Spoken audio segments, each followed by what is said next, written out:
Keir Starmer, once a beacon of change for the Labour Party, is now under fire for accepting lavish freebies, from football tickets to designer clothes, during a critical moment for his leadership. With two-thirds of Brits deeming these actions unacceptable, the Prime Minister faces a significant backlash that threatens to overshadow his policy initiatives. The controversy surrounding Keir Starmer's acceptance of gifts has sparked outrage across the UK, with a recent YouGov poll showing that nearly 64% of voters believe it is inappropriate for the Prime Minister and his senior team to indulge in corporate hospitality and gifts. The revelation that Starmer received free football tickets to watch Arsenal games and expensive suits from businessman Lord Waheed Ali has placed him in the eye of a political storm.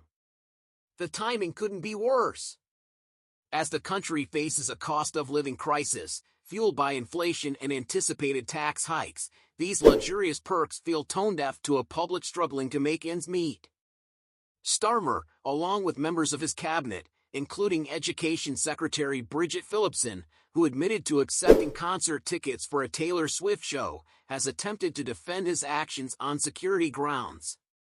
The Prime Minister argued that using his regular seats at Emirates Stadium would impose additional costs on taxpayers for heightened security, thus making the private hospitality box a more economical option. While this explanation may resonate with some, it has done little to appease the wider electorate, who view the freebies as emblematic of a political class disconnected from ordinary people's struggles. Labour Chancellor Rachel Reeves has also been caught in the controversy, acknowledging that her acceptance of £7,500 worth of clothes from a close friend looks a bit odd. Despite justifying the gifts as support during her campaign, she vowed to cease receiving such donations in the future. Reeves' defensive stance, emphasizing that all gifts were properly declared, hasn't stemmed the public's unease. For many, the issue isn't legality, but morality. The optics of government officials enjoying extravagant gifts while the nation tightens its belt are striking. With a majority of Labour voters also disapproving, Starmer's leadership could face internal fractures, compounding the external pressures.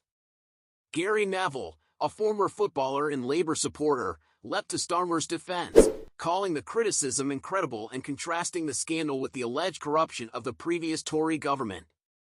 Still, the public sentiment seems clear. Voters feel betrayed by the man they hoped would bring integrity back to British politics. The widespread feeling is that while these freebies may technically adhere to transparency rules, they nonetheless undermine the credibility and image of the government. As public anger grows, voters have begun expressing their frustration with statements like, "Since Labour took office, we're worse off than before," and, "If Starmer's getting all these freebies, can we at least have our winter fuel allowance back?"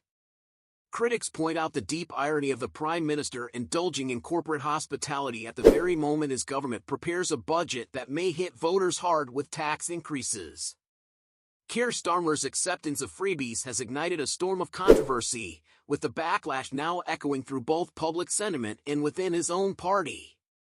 As the Labour leader grapples with this wave of discontent, the road ahead looks bumpy for a government already under pressure to deliver on its promises.